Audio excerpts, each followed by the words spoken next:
It's September of the year 331 BC. After taking Phoenicia and Egypt, Alexander marches east to the inland of the Persian Empire. As his troops were about to cross the Tigris River, he received scout reports that Persian king Darius had gathered another huge army and was preparing for a decisive encounter with the Macedonians. Both armies finally met on the vast open field near the village of Gaugamela in a final clash between the two biggest powers of classical antiquity.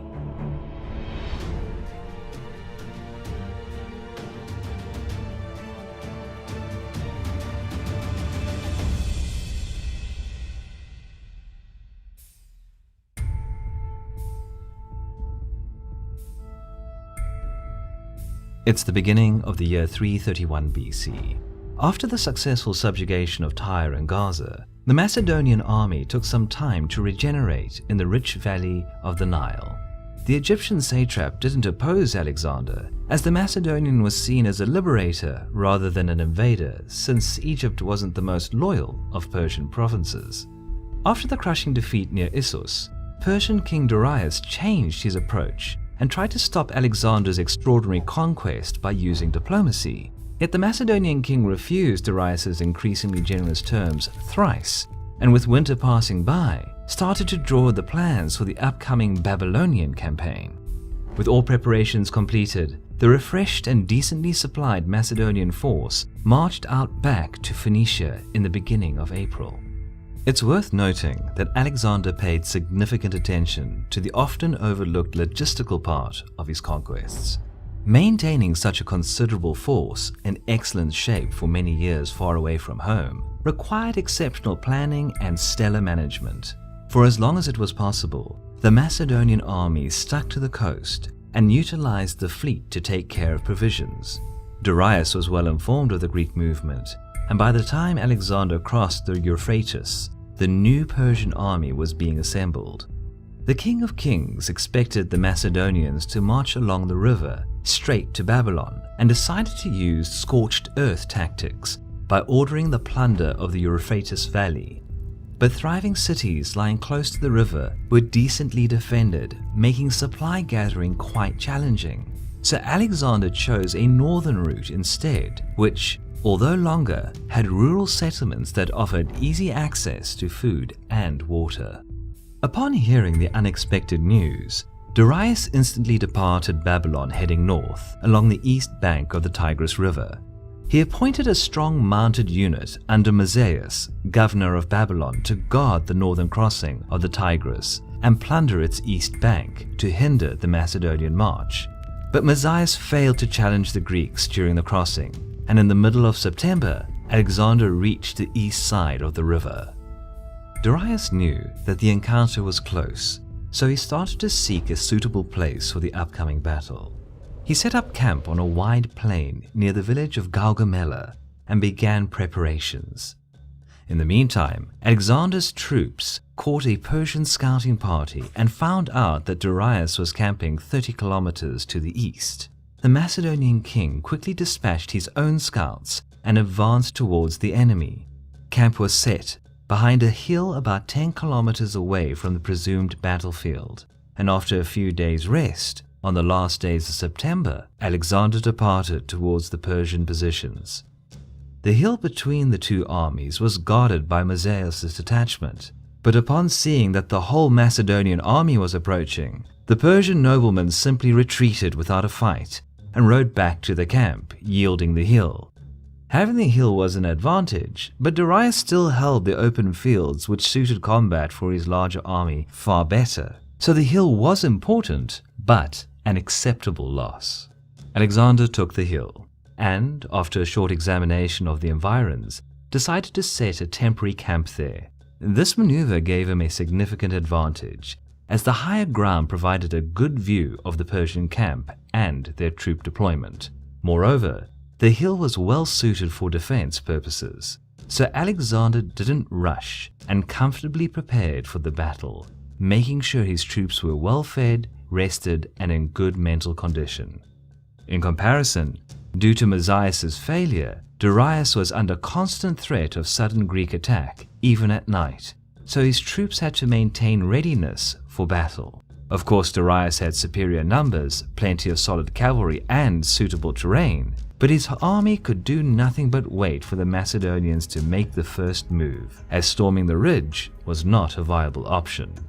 The sun slowly set on the horizon, while Alexander discussed the upcoming battle with his officers. It is said that his second-in-command, Parmenion, advised a night attack in order to catch the Persians off guard, but Alexander turned down this idea as too risky. The Macedonian command then agreed to attack the next day in the morning. The night passed by, and the first sun rays lit up the battlefield. It was the 1st of October. The Persian army was already in battle formations, as they spent the whole night waiting for the Macedonian attack, which never came. Darius efficiently used the manpower of his vast empire. Up to 100,000 men were gathered to fight for their king. 10,000 of the professional immortal infantry, together with a few thousand Greek mercenaries, formed the core of the Persian center. But the real power of Darius's army was positioned on the flanks. More than 30,000 fine cavalrymen from various Persian satrapies posed a serious threat, especially on such a wide and level battlefield. Darius also had a few hundred Indian scythe chariots and even 15 elephants, though these animals probably didn't take part in the battle.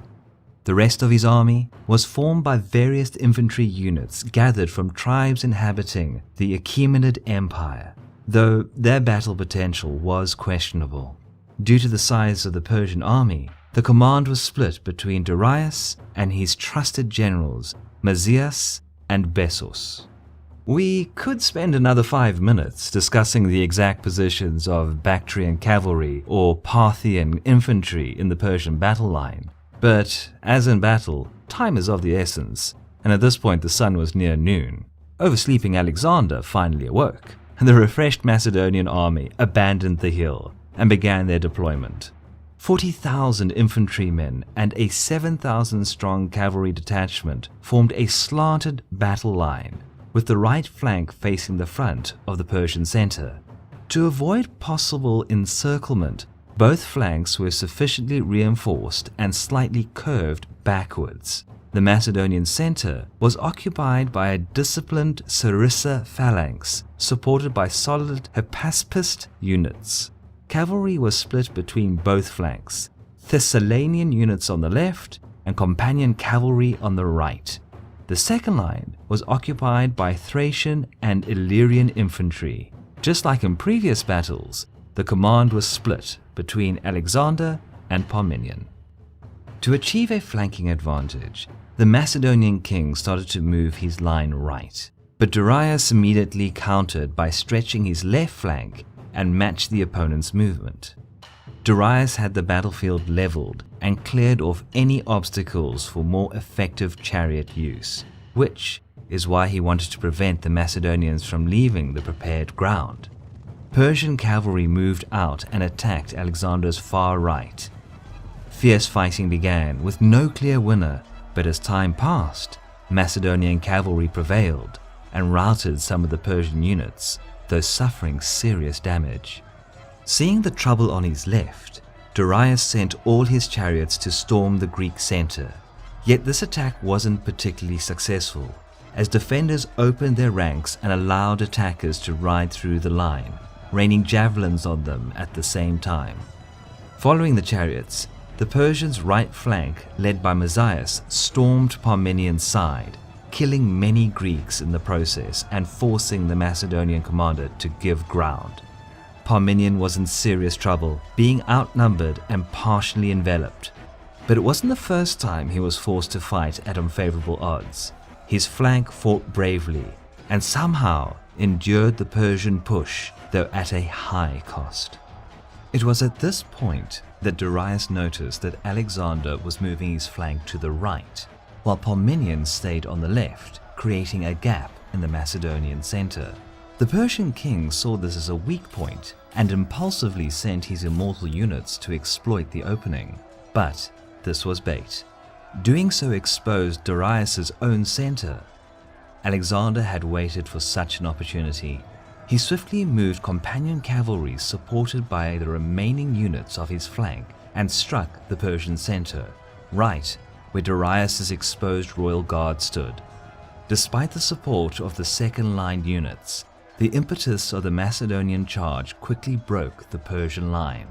Soon, Darius realized the danger, and just as he did 2 years earlier, fled the battlefield. Alexander began pursuit immediately, but soon overturned his temptation and rode back to relieve Parmenion's flank. Fierce combat still raged on the Macedonian left. When rescue finally came, the remaining Persian forces were soon overwhelmed and routed. Although Darius managed to escape yet again, complicating Alexander's political plans to crown himself as the king of Persia, the military power of the Achaemenid Empire was crippled. Macedonians had the core cities of Mesopotamia and Persia at their fingertips. After the brilliant show of his strategic and tactical prowess near Gaugamela, Alexander effectively ended the hegemony of the powerful Persian Empire in less than 5 years. But its subjugation didn't satiate his lust for power, and his story is yet to be continued.